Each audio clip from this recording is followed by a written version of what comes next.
ചിറ്റാറ്റുകരയിൽ ഉത്സവത്തിന് കൊണ്ടുവന്ന ആന കുളിപ്പിക്കുന്നതിനിടെ പാപ്പാനെ കുത്തി വിരണ്ടോടി. ആനയുടെ ആക്രമണത്തിൽ ഒരാൾ മരിച്ചു.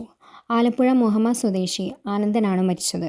എളവള്ളി ചിറ്റാറ്റുകര പൈങ്കിണിക്കൽ ക്ഷേത്രത്തിലെ ഉത്സവത്തിന് കൊണ്ടുവന്ന ചിറക്കൽ ഗണേശൻ എന്ന ആനയാണ് ഇടഞ്ഞത്. ഇന്ന് വൈകിട്ട് 3 മണിയോടെയാണ് സംഭവം. പാപ്പാനെ കുത്തിയ ശേഷം 1.5 കിലോമീറ്ററോളം നമ്പഴിക്കാട് കണ്ടാനശ്ശേരി മേഖലയിലൂടെ ആന ഓടി. പിന്നാലെയാണ് ഉത്സവത്തിന് കച്ചവടത്തിനെത്തിയ ആനന്ദനെ കുത്തിയത്. കടവല്ലൂർ റെയിൽവേ പാലത്തിനടിയിൽ വെച്ചായിരുന്നു ഇത്.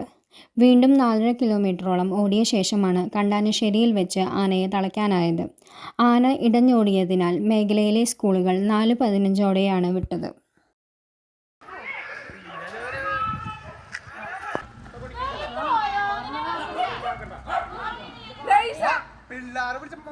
ഞാൻ പറഞ്ഞിട്ടുണ്ട്